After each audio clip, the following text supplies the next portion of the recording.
जय श्री कृष्णा। श्री कृष्ण जन्माष्टमी त्यौहार का एक संक्षिप्त वर्णन इस प्रकार है। भाद्रपद कृष्ण अष्टमी तिथि की घनघोर अंधेरी आधी रात्रि को रोहिणी नक्षत्र में मथुरा के कारागार में वसुदेव की पत्नी देवकी के गर्भ से भगवान श्री कृष्ण ने जन्म लिया था। यह तिथि उसी शुभ घड़ी की याद दिलाती है और सारे देश में बड़ी धूमधाम से मनाई जाती है। द्वापर युग में भोजवंशी राजा उग्रसेन मथुरा में राज्य करता था। उसके आतताई पुत्र कंस ने उसे गद्दी से उतार दिया और स्वयं मथुरा का राजा बन बैठा। कंस की एक मुँह बोली बहन देवकी थी, जिसका विवाह वासुदेव नामक यदुवंशी सरदार से हुआ था। एक समय की बात है, जब कंस अपनी बहन देवकी को उसकी ससुराल पहुंचाने जा रहा था। रास्ते में आकाशवाणी होती है कि अरे मूर्ख कंस, जिस देवकी को तू बड़े प्रेम से ले जा रहा है, उसी में तेरा काल बसता है। इसी के गर्भ से उत्पन्न 8वां बालक तेरा वध करेगा। ये सुनकर कंस वसुदेव को मारने के लिए उद्यत हो जाता है। तब देवकी ने उसे विनयपूर्वक आग्रह किया कि मेरे गर्भ से जो संतान उत्पन्न होंगी उसे मैं तुम्हारे सामने ला दूंगी। बहनोई को मारने से क्या लाभ होगा। कंस ने देवकी की बात मान ली और मथुरा वापस चला आया। उसने वसुदेव और देवकी को एक कारागार में डाल दिया। वसुदेव देवकी के एक एक करके 7 बच्चे हुए और 7 को जन्म लेते ही कंस ने मार डाला। अब 8वां बच्चा होने वाला था।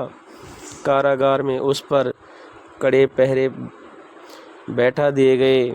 उसी समय नंद की पत्नी यशोदा को भी बच्चा होने वाला था। उन्होंने वसुदेव देवकी के दुखी जीवन को देख 8वें बच्चे की रक्षा का उपाय रचा। जिस समय देवकी वसुदेव को पुत्र पैदा हुआ, उसी समय संयोग से यशोदा के गर्भ से एक कन्या का जन्म हुआ। जिस काल कोठरी में कारागार में देवकी वसुदेव कैद थे, उसमें अचानक प्रकाश हुआ और उनके सामने शंख चक्र गदा धारण किए हुए चतुर्भुज भगवान प्रकट होते हैं। दोनों भगवान के चरणों में गिर पड़ते हैं। तब भगवान ने उनसे कहा, अब मैं पुनः नवजात शिशु का रूप धारण कर लेता हूँ और आप मेरी बात ध्यान से सुनिए। तुम मुझे इसी समय अपने मित्र नंद जी के घर वृंदावन में भेजाओ और उनके यहाँ जो कन्या जन्म ली है उसे लाकर कंस के हवाले कर दो। इस समय वातावरण अनुकूल नहीं है, फिर भी तुम चिंता न करो, जागते हुए पहरेदार सो जाएंगे। कारागार के सारे फाटक अपने आप खुल जाएंगे और उपनती हुई यमुना आपको मार्ग दे देगी।